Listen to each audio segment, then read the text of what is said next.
So I got a new fucking camera. ये मुझे हाथ अभी थोड़े दिन पहले ही लगा, एक्चुअली कुछ घंटे पहले लगा, to be honest. um, तो I'm kind of happy.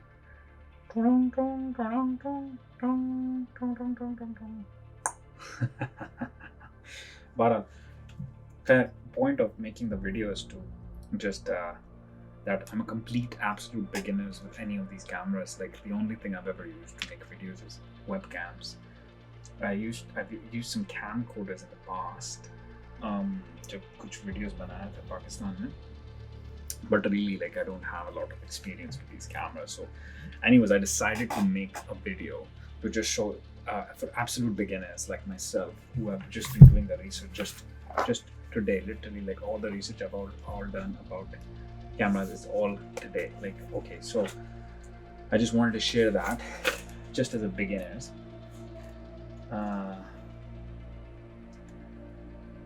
Yeah, so anyways, जो 3 चीज़ें मुझे पता चली हैं आज इस कैमरा के बारे में जो हेल्पफुल हो सकती हैं किसी के जिसके पास नया कैमरा आएगा, वो 3 कॉन्सेप्ट, 3 तस्वुरात हैं.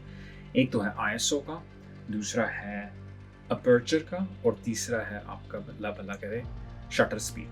ठीक है, ये 3 चीज़ें आपके जहन में होनी चाहिए टू अंडरस्टैंड कि इसका मैनुअल मोड कैसे चलता है. ठीक है, तो उसमें hello just so bad. Yes, that's right. खैर, तो उसमें क्या है कि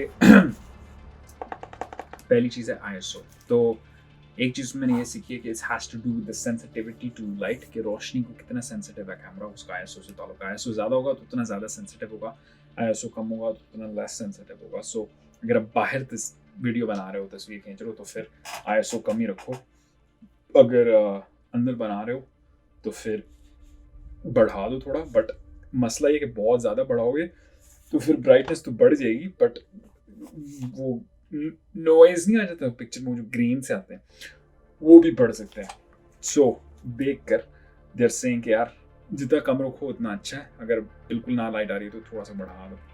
दूसरी चीज़ है अपर्चर. इसका भी लाइट से ताल्लुक है, बट फंक्शनली इसको याद रखने का अच्छा तरीका जो मैंने देखा वो ये है कि it controls your depth of field. Depth of field क्या है कि आपकी पिक्चर में जो गहराई होती है, जैसे एक बंदे की वो शॉट नहीं होती, वो एक पोर्ट्रेट शॉट टाइप होती है, एक बंदा खड़ा होता है, उसके फीचर जो है ब्लर होता है, सब कुछ सही है, तो वो सब्जेक्ट जो आपका पॉप आउट करता है उसमें से, पिक्चर में से यूं करके नज़र आता है, तो वो जो है ना उसके लिए फिर ये सही है भाई कि आप अपना अपर्चर को कंट्रोल करो. तो उसमें है कि lower the number the more light, higher the number less light. ठीक है, तो aperture control depth of field, lower the F less light,